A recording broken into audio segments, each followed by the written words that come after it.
What if the biggest AI threat of all is to human relationships? Hey you, I'm Alice, a 25 years old, fun-loving and adventurous girl, seeking a partner in crime to travel the world with and make unforgettable memories. So it learns from you. It learns what you like and what you don't like, what kind of pictures you like, what kind of pictures you don't like.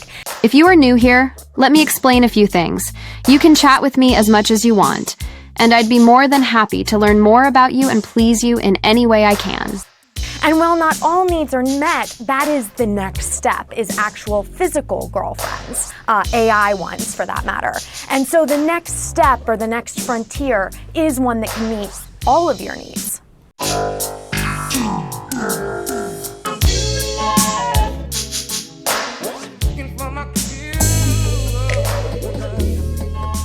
Welcome to the Dark Times channel. And before I go ahead and get started, make sure you guys hit that like button for me. And if you're not new to the channel and you enjoy the content so far on this channel, make sure you go ahead and hit that subscribe button for me as well. And so I came across a CNN video in which they were having an interesting conversation about AI, in particular as it pertains to young men. Found that 63% of young men under 30 are single, compared with only 34% of women the same age. We're living in an epidemic of loneliness among young men. Professor Scott Galloway told me that failing young men he perceives to be an existential crisis for the country. And so a lot of you that are watching this right now probably couldn't conceive of the idea of somebody not wanting something that's flesh and blood and wanting to have a romantic relationship or relationship period with somebody who is in flesh and blood. She's alive! Alive! So, what would you little maniacs like to do first? And that concept may be foreign to you. But if you're under the age of 29 or so, then I can tell you right now that that idea has not only been normalized, but it's an idea that's being welcomed by a lot of young men. I gotta make her as real as possible, Wyatt. I want her to live. I want her to breathe. I want her to aerobicize. And so as of right now, a lot of these artificial relationships that young men are choosing to get involved in are strictly two-dimensional. But rest assured, in the not-so-distant future, they're going to take it up a notch, and it's going to be three-dimensional. Right there, up close and personal in your living room, brought to you through virtual reality. And then we have a lot of individuals out there that'll probably say, well, that's still not real. That's not a real experience. What's the difference? Why can't we simulate a girl? Why? It's two-dimensional on the screen. It's not flesh and blood, Gary. Well, I know that, but we can use it. Why? We can put it in real life sexual situations and see how it reacts. Like real sick, demented shit. You'd love it. And then we have to define what real is. We're talking about taste, touch, smell, the ability of others to be able to perceive whatever it is that that individual is perceiving as well. Well, that can all be accomplished through virtual reality. Maybe not at the moment, but that's coming very soon. Because having a physical experience, whether it be through taste, touch, smell, and things like that, those can all be achieved through the process of manipulating sensory neurons to be able to send artificial signals to your brain. You have to brace yourself. Brace myself. Come on. You ready? Yeah, I'm ready. 1.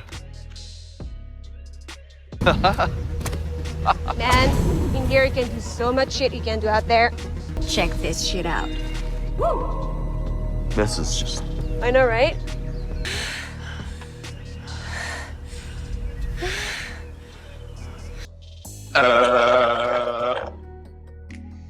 Anytime you have a movement or a group as large as the Red Pill community, there's always an element of truth to whatever it is that they're pushing in or whatever it is that they're trying to say.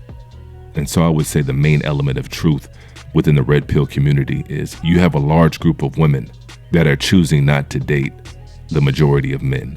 And these are men that aren't meeting up to their financial expectations. These are men that aren't meeting up to their physical expectations. And so the result of that is a large population of women choosing to date a small population of the men.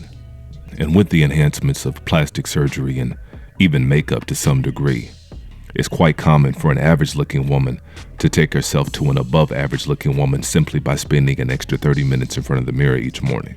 And so one of the results of that is every average looking woman or even above average woman now has the attention of thousands of different men across the world, not only looking to slide in DMs, but also reaffirming the perceived value that those women have in themselves. Now, I'm not saying that that's a negative or a positive thing, but I'm simply stating that these are the realities and the conditions that have been created for women. 1 in 5 American men who are unmarried and not in a romantic relationship report not having any close friends. And according to Pew, there's a decline in the number of single men actively seeking relationships or even casual dates, currently around 50%. And like I said, this is something that's already been in motion for decades now, in particular through the film industry. And so like they say in Star Trek, resistance is futile. Everything's all but done. Now it's simply just a matter of time because the need is there, the desire is there. The only thing that's lacking now is a few of the components of the technological capabilities of something like this to actually be plausible and feasible to the majority of the public.